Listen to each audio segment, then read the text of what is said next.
श्री गणेश लक्ष्मी स्तोत्र। श्री गणेशाय नमः।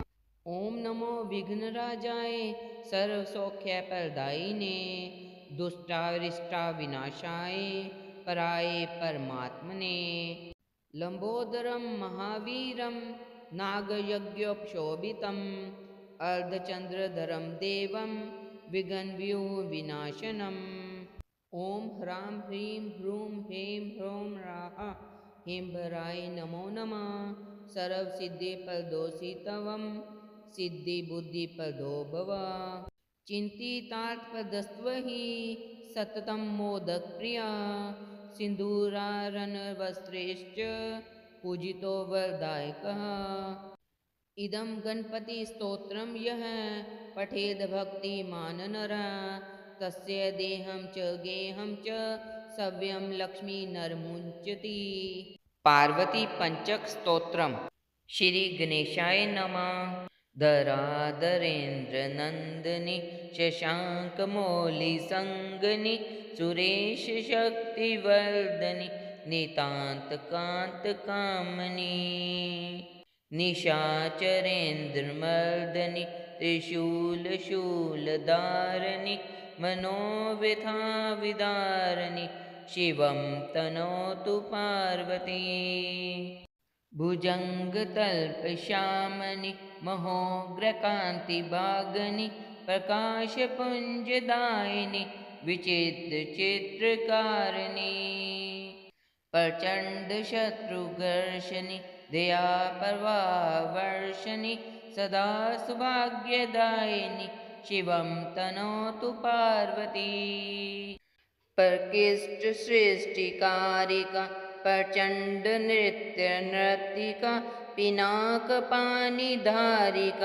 गिरीश सिंह मालिका समस्त भक्त पालिका पीयूष पूर्ण वर्षिका कुभाग्यरेखमर्जिका शिवं तनोतु पार्वती। तपश्चरी कुमारिका जगत्परा प्रहेलिका विशुद्ध भाव साधिका सुधा सरित प्रवाहिका प्रत्यन्य पक्ष पोषिका सदादिभावतोषिका शनिग्रादितर्जिका शिवं तनोतु पार्वती। शुभं करी शिवं करी विभाकरी निशाचरी नभश्चरी धराचरी समसृष्टि संचरी तमोहरी मनोहरी मृगांकमौलि सुंदरी सदाग्रता संचरी शिवं तनोतु पार्वती। पार्वती पंचकं नित्यं दीयते या कुमारिका दुष्कृतं निखिलं हत्वा वरं प्राप्नोति सुंदरम्। हे गौरी शंकर अर्धांगी यथा त्वं शंकर प्रिया तथा मां कुरु कल्याणी कांतकांतं सुदुर्लभाम्। इति श्री पार्वती पंचक स्तोत्रम संपूर्णम्। गणेश पंचरत्नम। श्री गणेशाय नमः।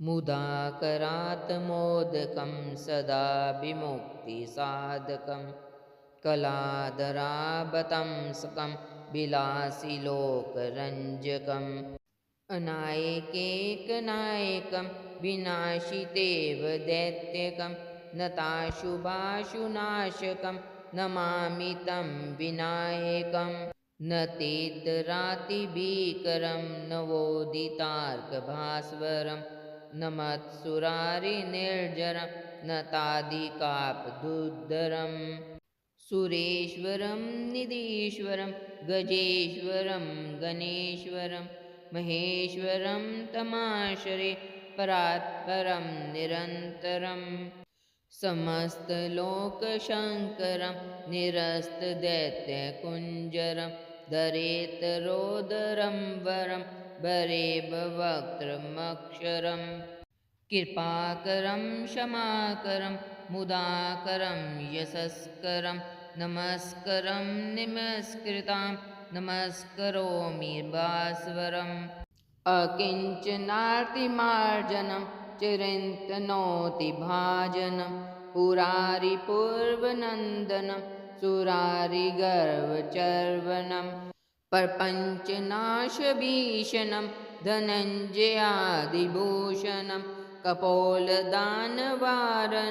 भजे पुराणवारणम् नितान्तकान्तदन्तकान्तिमन्तकान्तिकात्मजम् अचिन्त्यरूपमन्तहीन मन्त्ररायकतन्नमः हिदन्तरे निरन्तरं वसन्तमेव योगिनां तमेकदन्तमेव तं विचिन्तयामि सन्ततम् महागणेश पञ्चरत्नमादरेण योनवहं प्रजल्पति प्रभातके हृदि समर्गणेश्वरम् आरोग्यतां दोष्यतां सुसाहितीं सुपुत्रतां समाहितायुरष्टभूति मैभ्युपेति सोचिरात् श्री गणेश पंचरत्नम संपूर्णम् पार्वतेयं महाकायं रिद्धिसिद्धिवरदायकं गणपतिं निधिपतिं सर्वजनलोकनायकं रुद्रप्रियं यज्ञकायं नमामि हे दीर्घकायकं हे गजानन गिरिजानन्दन रक्ष मां देव रक्ष माम् एकदन्तं कृपानन्तं सर्वाङ्गसुन्दरदर्शनं वक्रतुण्डं दिव्यरिण्डम् अपूर्वमङ्गलस्पर्शनं लम्बोदरं पीताम्बरं नमामि हे रोमहर्षणम् हे गजानन गिरिजानन्दन रक्ष मां देव रक्ष माम् प्रेममूर्तिं कामपूर्तिं चराचर हृदयस्पन्दनं मन्त्रमुग्धं पापदग्धम् अग्रपूज्य देववन्दनं प्रथमेशं श्रीगणेशं नमामि हे गौरीनन्दनं हे गजानन गिरिजानन्दन रक्ष मां देव रक्ष माम् दिव्यतेजं कविराजं योगिजन आत्मकारकं शिवानन्दं पराद्वन्द्वं भावप्रदप्रेमधारकं विघ्ननाशं दीर्घश्वासं नमामि हे गर्वमार्गं हे गजानन गिरिजानन्दन रक्ष मां देव रक्ष माम् प्रथमं मयूरेश्वरं द्वितीयं सिद्धिविनायकं तच्च बलालेश्वरम् अस्ति वरदाविनायकं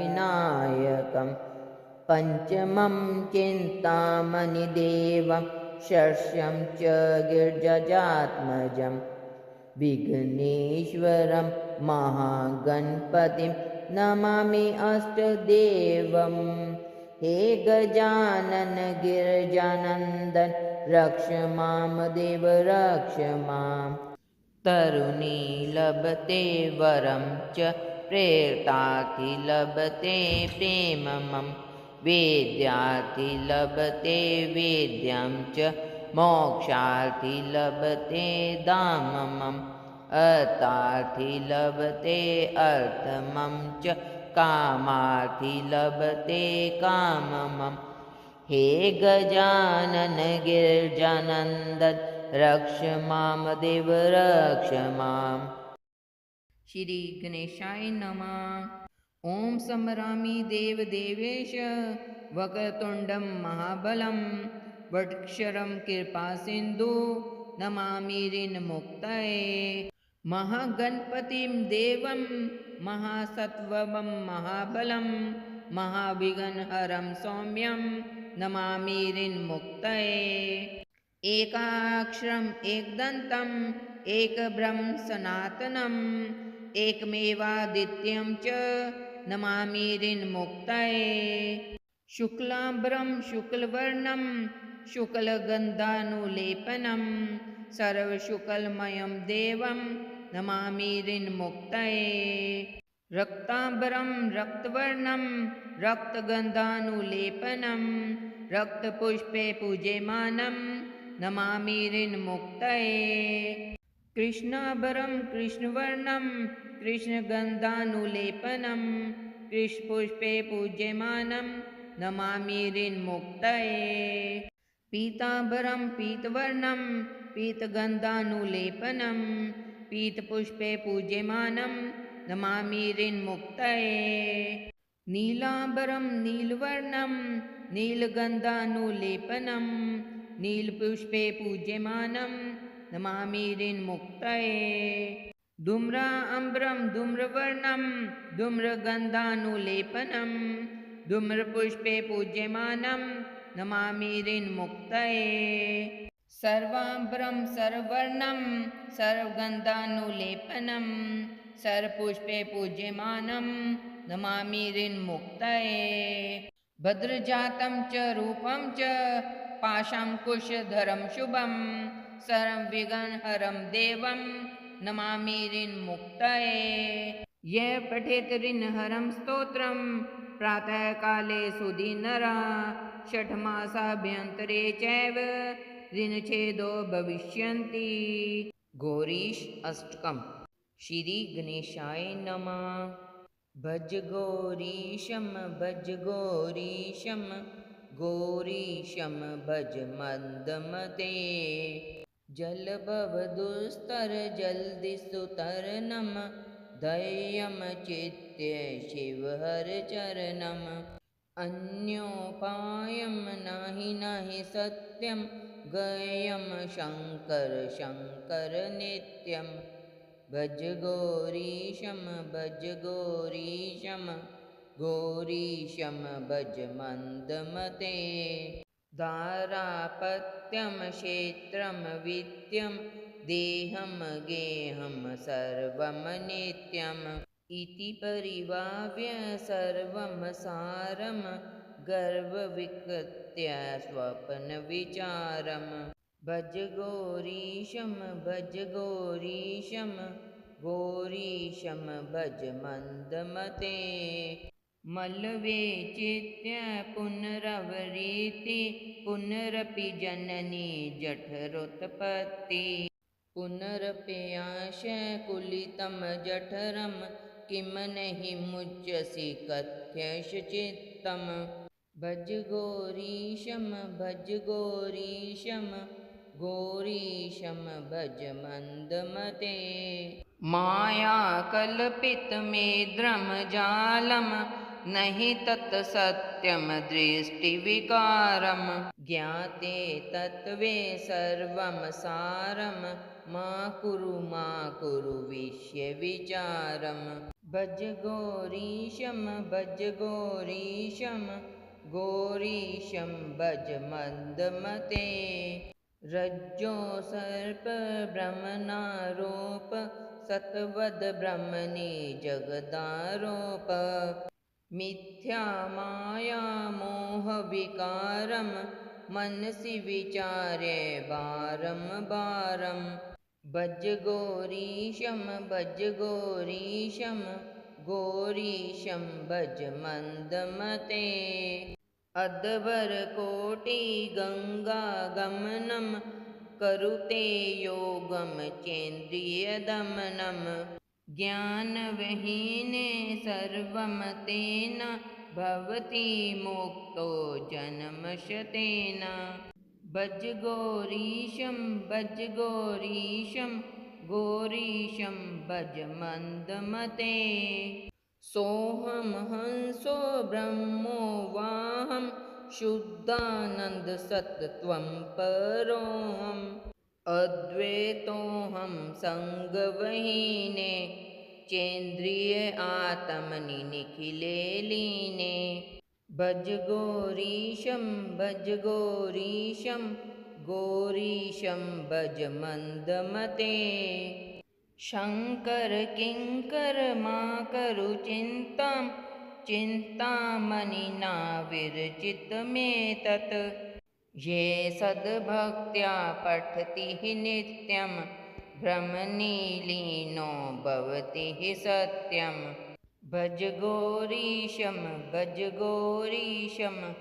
गौरीशं भज मन्दमते। इति श्री गौरीश अष्टकं सम्पूर्णम्। मधुरा अष्टकम्। श्री गणेशाय नमः। अधरं मधुरं बदनं मधुरं नयनं मधुरं हसितं मधुरं हृदयं मधुरं गमनं मधुरं मधुराधिपते रखिलं मधुरं। वचनं मधुरं चरितं मधुरं वसनं मधुरं बलितं मधुरं चलितं मधुरं भ्रमितं मधुरं मधुराधिपते रखिलं मधुरं।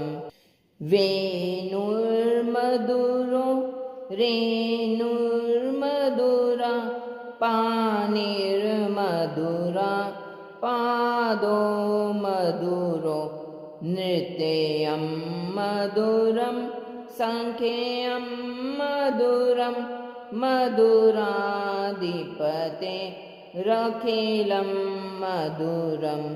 गीतं मधुरं पीतं मधुरं भुक्तं मधुरं सुप्तं मधुरं रूपं मधुरं तिलकं मधुरं मधुराधिपते रखिलं मधुरं। करणं मधुरं तरणं मधुरं हरणं मधुरं रमणं मधुरं भमितं मधुरं शमितं मधुरं मधुराधिपते रखिलं मधुरं। गुञ्जा मधुरा माला मधुरा यमुना मधुरा वीजी मधुरा सलिलं मधुरं कमलं मधुरं मधुराधिपते रखिलं मधुरं। गोपी मधुरा लीला मधुरा युक्तं मधुरं मुक्तं मधुरं दृष्टं मधुरं श्रेष्ठं मधुरं मधुराधिपते रखिलं मधुरं। गोपा मधुरा गावो मधुरा जश्रीर्मधुरा श्रेष्ठिर्मधुरा दलितं मधुरं फलितं मधुरं मधुराधिपते रखिलं मधुरं मधुराधिपते रखिलं मधुरं मधुराधिपते रखिलं मधुरम्।